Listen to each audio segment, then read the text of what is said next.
We are on Milwaukee Avenue in Logan Square. That right there is Tim. He's the owner of Twain, one of the finest restaurants in the city.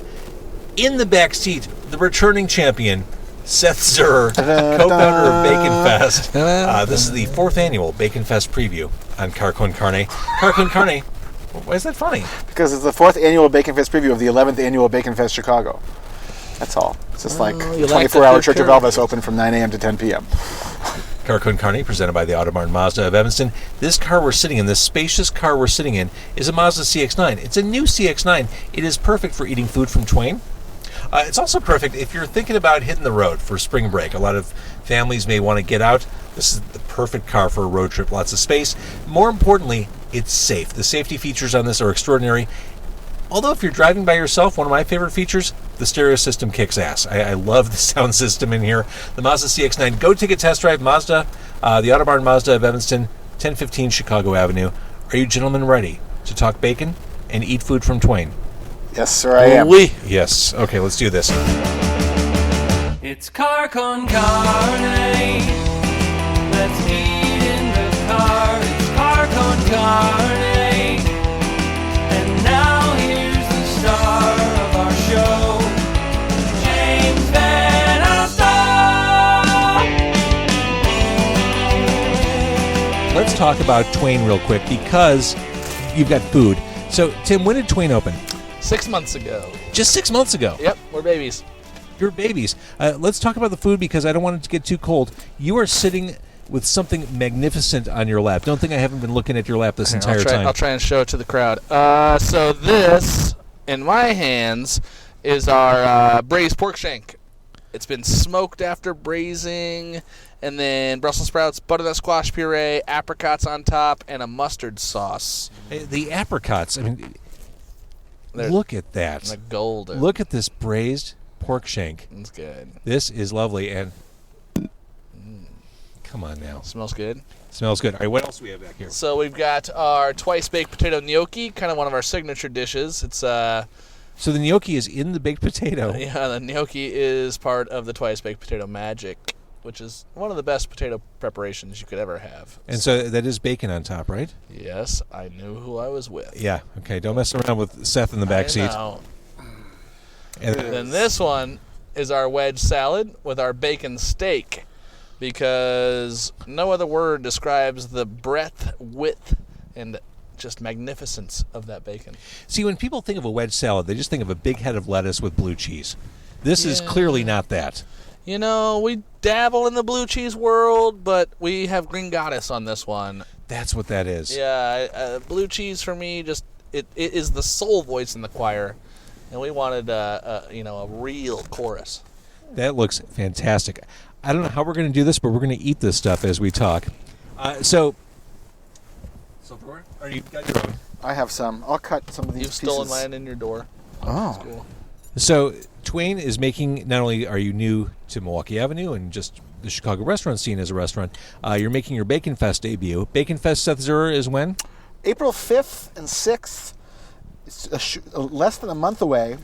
We'll have 3 sessions over the course of 2 days at the UIC Forum. Each session will have around 50 restaurants, each serving their own unique and delicious bacon dish. And it's going to be a good time. Anyone who's ever been there that likes to eat bacon says it's the happiest place on earth. It is the happiest place on earth. What are you making, Tim? Do you know what your bacon dish is going to be? I do know what our bacon dish is going to be. Our bacon dish is going to be a bacon pate with some crispy bacon, muffalata with a bacon olive relish. So a muffalata that's featuring all bacon. Now, your wife, who is a partner in your restaurant, gave us a heads up that you are the muffalata king. You are the you do some kind of wizardry. You know, I guess it's just a passion project. But there was a time when I first got introduced to the muffalata when I went down to New Orleans, and there's 2 stores down there, Old Town Grocery and the other one that claims Central. to both, Central Grocery, that claims to have been the inventor. And I mean, I thought they were both lovely. And so there was a staff meal at True one time when I was a sous chef, and I made muffaladas from the bread up. And ever since then, I've kind of thought it was one of the greatest sandwiches in the world. And How long do you hold your muffalata after you assemble it before you serve it? overnight. Got to be overnight to let it mingle. It must be overnight, and it must be slightly pressed.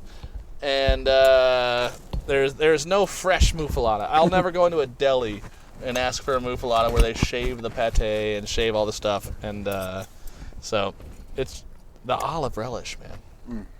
Here's bad news for Seth. He's up? not getting this back. It's fair. The gnocchi is so silky and delicious, and the crunchy bacon, just the textures on this are fantastic. I mean, a baked potato, twice baked potato, seems so elementary, but this is so elevated and so fantastic. What do we have over here? This is the Oh, wedge. right. I cut some of the chunks. Is that bacon steak deep fried? So that bacon steak is deep fried at the end, and it's deep fried in tallow. So, but the process would be that we purchase bacon slabs, and then we steam them overnight. So almost a 14-hour cook. Again, it's been cooked once, and then cooked again, steamed, and then we press it, and then we cut it into steaks, and then we roast it in the oven, and then when the order comes in, we put it in the fryer. So, Like all great meals, Oh my God. it's finished in the deep fryer. yeah, Oh my God! And for people who don't know, tallow is basically just fat, right? beef fat. Mm-hmm. So that's where we fry our French fries. McDonald's used to do it and stopped in 1983 for a lot of probably sound reasons. But we have two fryers, so one gets tallow and one gets the other things. So It's delicious, that deep fried, roasted, steamed bacon. it's pretty good. It's that green excellent. goddess too, man. Like This green goddess is delicious. it's been making that dressing for so long. It's an old American dressing. It refers to an old when San Francisco used to be the Broadway of today. Some hotel owner made that dressing for the sort of lead lady of the play. And you can still find etchings, and even the play is called The Green Goddess, and it's that's where that dressing comes from. All right, so take us back before 6 months ago. The vision for Twain was and remains what? Kind of an exploration of midwestern food pathways, if I don't need to get too educative about it. But, I've accumulated a library of 300 to 400 of these spiral-bound cookbooks from women's leagues from For the real? from the 20s to now, and it wasn't set out to be a collection, but then once you hit a certain point, well, then it starts to be a collection, and then you start to collect them. All right, so explain what's special about women's leagues recipes. Is it comfort food? Is it? All right, I'm gonna break it down for you because that's a real question, and you tell me to stop. Okay. Okay. And so, back in the 20s, 30s, these books were put out as a way to gain money for charitable pursuits. But back then, they didn't say the lady's name. It put Mrs. Jack L. Hauser or Miss Deacon something something. And you can see the sociological change through the 50s and 60s when they start to put their name on those recipes. And period, you never put your name on a recipe. You don't send them your swag. These are your blue ribbon. These are your winners, right? So it's a collection of these various families' greatest hits. And then in the 80s and stuff, you start to see men put their names on it. Mainly in Chilean first. Like there's a certain aspect. Manly recipes. There's a certain aspect there. But then, man, in the 60s, you can start to see Chinese food show up. You can start to see Mexican food show up in very sort of ways we might scoff at now. Like all of a sudden there's chow mein noodles, and that makes it Asian. Water chestnuts. Yeah, and because that you got to think about their grocery stores.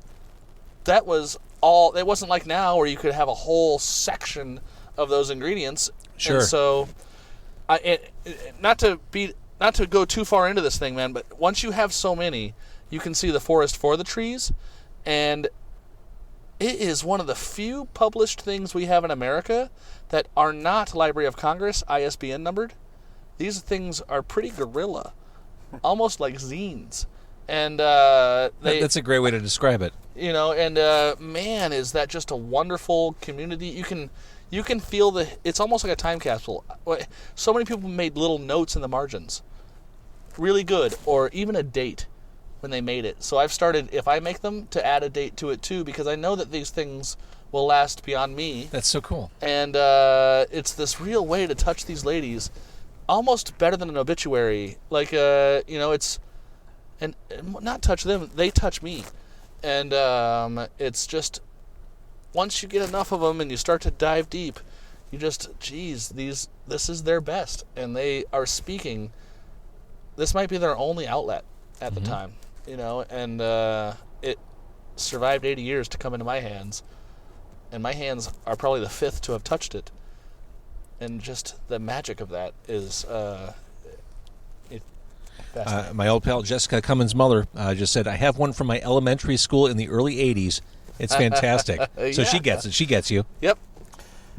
So in the 6 months you've been here, how's it been? I mean, opening a restaurant heading into winter in Chicago seems ambitious. It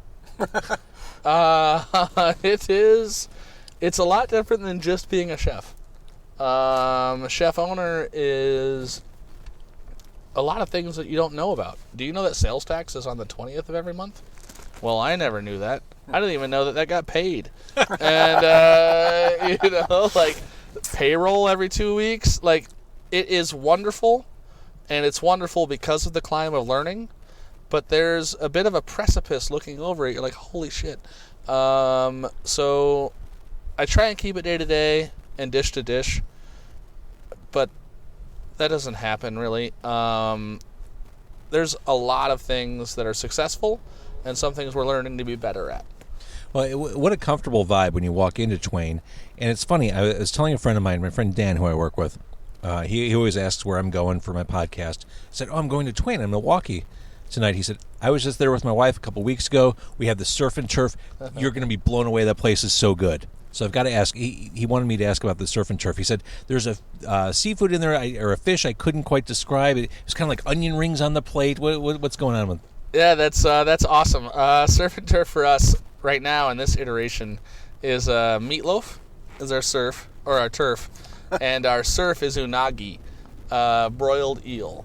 That's what it was. And, okay. So we've got nori crusted onion rings and miso mashed potatoes and miso mashed potatoes sounds amazing. It really is pretty good. God. Yeah, and the umami level of it all was the quest. Also, I mean, having surf and turf with meatloaf, the surf and turf's always so highfalutin. It's tenderloin with lobster. Yeah. You know, and to take it to sort of our path is really fun. That's awesome. All right, you're sitting on that giant shank. Here. I'm not going to cut it because I'm holding the mic, so this is But all. here, allow me to do Seth's the got honors. it. May I Seth's do the got it. honors? Yep. It all comes down to the returning champion, Seth Zur. So that trophy in the back seat is. You don't even need a knife, my friends. That's it right. falls apart at a stern look. It does. So that trophy in the back seat Yes, sir. by Seth, that is the Golden Rasher. Correct. The Golden Rashers are given out during Baconfest for categories such as fan favorite. There is a People's Choice Award for Okay. Best Bacon Dish. There is a Judge's Choice Award for the most creative use of bacon. And then there's also a kind of architecture award for the chef that does the most ambitious transformation of their station into a kind of front-of-house exciting thing. Like one guy did a Count Porcula themed station where he had a pig carcass wrapped in bacon inside of a coffin dressed up like a vampire. And then there was like all these different sort of de-blooded stuffed pig dolls hanging from the station. Anyway, people get into it. They get excited about every element of the Baconfest. Well, I remember a award fountain. experience. One of the stations had a big fountain last year. Maybe it was a chocolate fountain or Last year, there was a beer cheese soup fountain. That's what it was. Which That's what you it was. could dip slab bacons in and then just take a little slab of bacon, get some beer cheese on there, and right down the hatch. So beautiful. I That's a will beautiful say thing. this to anyone who listens. I've said it already. I'll keep saying it. Baconfest, if you're just joining us, that's Seth Zur, co-founder in the backseat, is one of my favorite things to do all year. I mean, for people who maybe can't go out for high-end meals that often, here's a chance for you to meet chefs like Tim, chef owners like Tim, talk to them, hear what's going on in their head, and taste what they put on the plate. And yes, it's all bacon themed, and we all agree bacon is magnificent. But what an opportunity to kind of rub elbows with these restaurants, taste what makes these restaurants great. I can't get enough, but I will say, I always nap after Baconfest. Higher brain function kind of ceases to exist once I leave Baconfest. I can't communicate with my family. Everything just kind of shuts down. The trip back to my house usually involves the air conditioning cranked, windows down. Well, you start to exude a certain bacon aroma after a few hours in the main hall. It sort of works its way into the pores of your face and into your clothes. And when you drive up, there is a kind of atomized bacon aroma just kind of lingering around the whole block around Roosevelt and Halsted. But really, after you go in and eat the bacon and live inside the bacon world for a few hours, it's like it leaves its traces on you. Just like Tim was talking about with the recipes from the past, Baconfest is communicating through time in the medium of aerosolized bacon fat. I will say, I mean, I've been there for the past several years. Waiting in that line, everyone's in a good mood. People are happy. People are happy. Everyone's kind of just congenial, and we're all there to be a little gluttonous and hedonistic and have good food. You've always got great like craft beer partners going on. It's a lovely, really well run event. Thank you. And the strategy you instilled in me at a very early age, Seth Sturr, still holds true. I mean, it is a marathon, not a sprint. Correct. Many people make a mistake when they start. Because how can you, it's like, oh my God, I've got the keys to the kingdom. Get too excited. You get in there, you start drinking too fast, eating too fast. You got 3 hours. That's a long time to fill. It turns out you can eat for maybe 25 minutes, and then you need a break. And the strategy, I think, is a sound one. If you don't love something, don't finish it. No disrespect. Yeah. You can't. This is a marathon. You got to go all in with the stuff you love. That can be challenging for me because usually if the chefs have met me before, then they'll be super excited for me to try their dish. Yeah. And if it's something that I'm not like super I usually have a little, now you get a little sneak peek, Tim. If I grab the dish and I walk away before I eat it, then you know I'm not 100% sure that I'm going to eat the whole thing. And I don't want to hurt anybody's feelings. Which I respect. I feel the same We have way. a lot of feelings. Well, people have feelings, you know. Okay, pork shank. Did you have some, Seth? I had some. It's delicious. Okay. You know what I like about that pork shank? It's Everything? tender. Oh. It's porky, and I like the apricots. I'm not usually a big fan of very fruity, sweet concoctions with pork. Although I understand that there's a whole vein of fruit and pork that sort of runs through the American kitchen. But this is restrained. The apricot is like just a tiny little, almost clean, cool offset to the richness of the pork. It's nice. It's real nice, Tim. You did a nice job. Little nugget. Little nugget. A guy named Alex made this today. Yeah? So, Good job, Alex. Yep. All right, I guess we're at the midway point. It's Con Carne, presented by the Autobarn Mazda of Evanston. As we're sitting here in Milwaukee Avenue, we are sitting in a fantastic Mazda CX-9. It's luxurious. It's roomy. It's fantastic. And I'm here with Tim from Twain and Seth from Baconfest. Tell me again, what else is on this? So Brussels sprouts, butternut squash puree, and then a whole grain mustard yogurt sauce that's made from the braising liquid that we cook the pork shanks in. And one of our business partners, he's a Serbian, and they cook their meat and then they smoke it often. And so we do that to this, and man, the moment I did that, this dish just became. This is the reason I'm kind of sad fall's leaving. Like, I'm ready for speeds and stuff, but it's This is definitely a great cold weather dish. yes, and I'll be jonesing for it come late September. Just got a nice forkful of that puree. Butternut squash, good. Yeah, that could be a meal. Yeah. That with the Brussels could be a meal on its own. That's so good. Thank you, guys. Oh my goodness! Thank Hang you. on, I got to hand it back to Seth, but first, Yeah. let me get a big ass Brussels sprout here. Yep, I do love Brussels sprouts, Me too. especially in conjunction with bacon. It's a classic. it is. You can't beat it. They make bacon. Bacon makes Brussels sprouts better. Mm-hmm. Like Brussels sprouts don't make bacon better. it's Tim, I've had very delicious food from you tonight. This is ridiculous. Thank you. All right, pass it back to Seth. All right. Seth, Thank you. Make sure you get a Brussels sprout on that fork. I'm gonna get in on this Brussels sprout situation. I'll have you know this is my second dinner. Is it really? Yeah. It's what we do. Hey. It's that season. That's Am I your second interview? No. Okay, you can be honest with me. Your second? Oh no, no, I didn't do two tonight. No. Okay. I made dinner at home for my family, and then I came here. Attaboy. Jessica wants to know where in Milwaukee. It's on Milwaukee Avenue. In Chicago. Yeah, in between... 2445 North Milwaukee. There it Yes, is, in between sir. Fullerton and... Sacramento. yeah, in Sacramento, exactly. The SAC.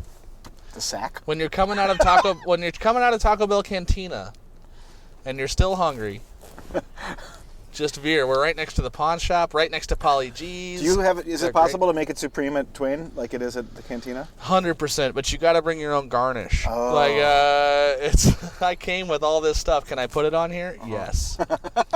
Well, here's my question to Seth Zurer. See? Last year we recorded at Polly G's. Yeah, it was by sheer coincidence that we're Well, on the same block. I was going to say, I mean, we're not stretching out neighborhood-wise. I mean, next year will be the Taco Bell Cantina for Bacon Fest. Well, actually, next year is going to be all of Bacon Fest is just going to be Taco Bell Cantina. We're going to have 80 separate stations, each with a different bacony variation on the Taco Crunch Supreme. Yeah, actually, Tim, maybe you should start serving food in a box.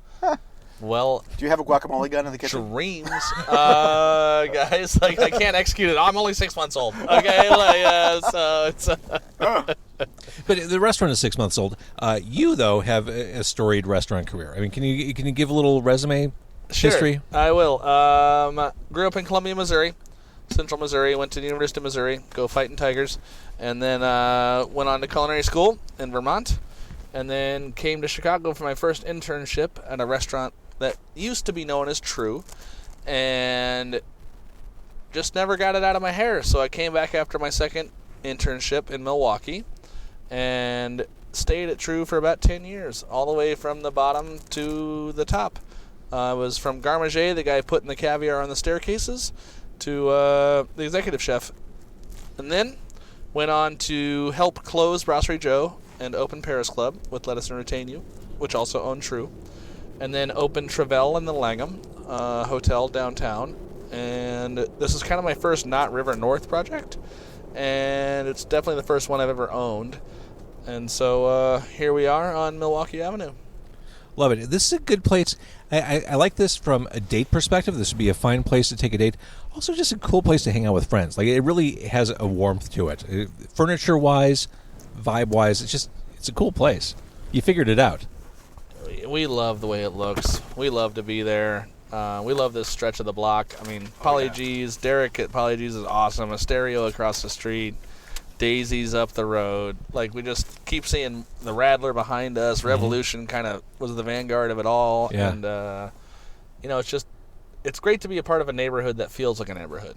Absolutely. And so, All right, let's switch a little bit to Bacon Fest, because every year you are a new entry to the Bacon Fest pantheon this year. Every year there are new restaurants coming on board.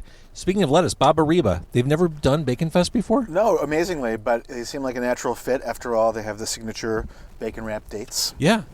so good. A classic. And I think Baba Reba was probably one of the is like an elder statesman of the Chicago restaurant scene. I think for I probably sure. ate there 25 years ago when I first came to Chicago. I think their bacon wrap dates is one of the first things I had when I first get went that, there. Get a little Spanish omelet, the tortilla española. And Oh, yeah. it's a classic.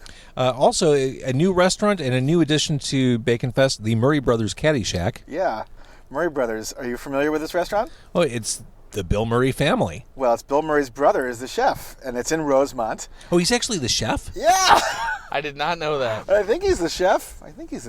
Yeah, he's the chef. I'm going to go with that. Okay. Bill Murray's brother is the chef, and it's like a whole Caddyshack themed restaurant. Apparently, Bill Murray's brother, who's is his name Andy? No, I don't know. He loves bacon, so when we reached out to him, we're like, "Hey, you want to come?" He's like, "Oh yeah, I love bacon. Let's do it." I did ask if Bill Murray's going to be in town for the event. I had to kind of work up my courage to say, "Hey, I know people probably ask you this all the time, but is Bill Murray going to come to Bacon Fest?" Because it is that week is opening weekend for the home opener for Wrigley. Oh, right. And I got some mixed messages. Apparently, that's a no. He likes to wait till June, July to come to games because it could be like 22 degrees for the home opener at Wrigley. So See, Seth, doesn't like it when it's cold. The pro move would have been, we'll settle for a Brian Doyle. If we don't get a bill, we'll settle for Brian Doyle. Yeah, I'll accept that. Why not? I'll allow it. Sure, we'll take him. No problem. If you're just joining the Facebook Live, that's Tim. He is a co-owner of Twain on Milwaukee Avenue in Logan Square. In the back seat, holding the Golden Rasher trophy, is Bacon Fest co-founder Seth Zurer, a man who makes dreams come true. Especially if through you have Bacon dreams Fest. about eating bacon for 3 hours straight. I'll say it again. Bacon Fest is one of my favorite things to do in any category in this city every year. It Can is. you buy 3 tickets? Can you eat for all of the sessions, Seth? You could, of course, you could. I mean, I think we should probably ask for a doctor's note if anybody tries to do that. We have had. There's a guy named Dan Siemens who is a friend of mine who comes to Baconfest every year, and for 10 years he went to every session of Baconfest and tried every dish. Is Dan still with us? He's healthy. But this year he said to me, Seth, I'm getting too old for this. I don't think I'm going to be able to do all 3 sessions this year. Only 2. All right. He's backing off, but we did give him a Golden Rasher award for his achievement of eating every dish at Baconfest. Oh, my Lord. Know your limits, for sure. Other new additions this year, Fig and Olive. You've got Fire Cakes Donuts. Well, they're not new. They've been a long time. Oh, no. Actually, no, I take that back. My arrow was pointing to Flight Club. Flight Club, yeah, right, which is the sister bar to Ace Bounce. So you got Ace Bounce, which is ping pong, and Flight Club, which is darts. And the whole company is overseen by Rick Gresh, who's an incredible Chicago chef. And I think he's got this guy Jeff Sauer, who's the chef de cuisine at Flight Club, who's really talented. So in the off season, in the Baconfest off season, are you just on like a recruitment drive? Or are you just reaching out to all these different restaurants? Is that how you spend your time? Not the whole year, but we start reaching out pretty early. Like, I don't know how other events do it. We start looking for an April event. We start sending out emails in October to folks. Sure. Because we just want to get people on the calendar. We don't want there to be a conflict. But I've always been just sort of like a food guy and a Chicago restaurant guy. I never worked in restaurants because I don't have the constitution for it. Working in restaurants is hard. I have a lot of respect for people who work in restaurants because it's a hard life. But I was always sort of interested in writing about food and learning about food and talking to chefs and talking to folks that were in the restaurant world. And so it's not like it was a deliberate recruiting drive my whole life leading up to the moment when I started Baconfest, but in effect it was, because then it was like, all these people who I'd got to know from food media or chefs who I'd gotten to know just because I like going to the restaurants ended up being the folks that were at the first Baconfest and that told their friends, oh yeah, you should check out Baconfest, it's for real. And a lot of folks chefs will come back to Baconfest year after year, even if they change restaurants. So that's what I've done. Tim, of course, was at Baconfest when he was running Travell's Kitchen. Yep. And now he's back with Twain, but we have like Nate, what's his name? Nate Sears, who was at the Radler right down the street. Yep. He started off his career as a sous chef at V in Western Springs. At the very first Baconfest in 2009, he represented V at the Publican, where we had the event. 75 people, 10 chefs. Yep. And he's been at Baconfest every year in 3 different restaurants, from V to the Radler to State and Lake to now Roof on the Wit. So we feel like he's one of my oldest friends in Chicago now. I see him once a year at Baconfest, but like we connected, and we found that we shared values, and our values were we like to eat bacon, and we like to feed bacon to other people. And that's like, if that's a community you want to be a part of, then Baconfest is the place to be. All right, so back to Baconfest. Tell me the dates again, Seth Zura, co-founder. April 5th and 6th, the UIC Forum. Tickets are available right now at baconfestchicago.com. And there are different tiers, right? Like if you just want to do the food, you could do that. If you want to go food and booze, that's a different tier. Yeah, so we have what we call the bacon-only ticket, which is ostensibly designed for designated drivers or people under the age of majority that cannot drink alcohol. Which ticket do I have, Seth? Well, Tim, you've got like an all-access pass. You're going to be there before the event starts, walking from station to station. Just sample a little lagna up here, a little cocktail here. It's going to be great. So you can have whatever you want, Tim. But if you buy the bacon-only ticket, if you're a customer, I think it's $60. Which, again, for this type of opportunity, I can't stress it enough. What a cool thing to do. I mean, I'm still talking about last year, and it's time for the next one. Yeah, it's a good time. And then, of course, $85 is general admission, which includes 7 drink tickets. We have cocktails. 7 drink tickets? Yeah, you might need 7 drinks. So we have we're going to have cocktails with Hendrick's Gin, Tito's Vodka, George Dickel Whiskey, Aberlour Scotch Whiskey is going to be there for the first time this year. That's 7 drink tickets. That's 7 adult drink tickets. Yeah. If you just want to have water. Sure, we got water. Yeah. We got lots of water. We got Italian water, fancy water. Ooh. Water from the Costa Smeralda in Sardinia. It's Smeraldino water. It's fancy water. It's delicious water. Also just regular water. What I like about Baconfest, besides the tasting of these different chefs' creations, meeting the chefs, trying these different restaurants, it is a very congenial atmosphere. Like, you've got all the high top tables around there, and you might share a table with a stranger, and the stranger will say, "Oh, did you try that one, or your next stop, you should try this person's. Yeah. I love that. It's a really friendly vibe. Yeah, it's funny. People have we give out this program that has a map of the room, and so you see people hunched over the program together, circling stations that they intend to hit, Planning it. and yeah, planning they do. their route around the I've room. seen it. Yeah, it's crazy.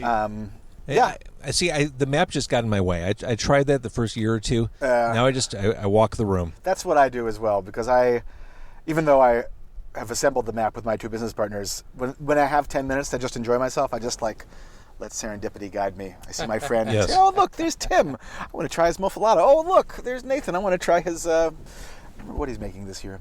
Maybe a bacon banh mi this year. I can't remember. Looking back on all these years of Baconfest, was there a dish that surprised you, like from an ingredient perspective or an innovation perspective, something you'll never forget? There were several. There's one I think about that was early on that was like the dish I last expected to try at Baconfest, which was like a salad. I think it was, I don't remember what it was, which restaurant it was. I think it's a restaurant that may not be open anymore down on Milwaukee, further down, but they had like a little frisee salad, and they had bacon cured trout. So it was like they had infused smoked trout with a bacony applewood flavor. And I was like, wait a minute, they've made something with bacon that has no visible bacon, but has the essence of bacon permeating every ingredient. They had bacon salad dressing. It sounds delicious. The trout was excellent. And then I think about someone like Pat Sheeran, who at the time was at Signature Room, and now he's at City Mouse in the Ace Hotel.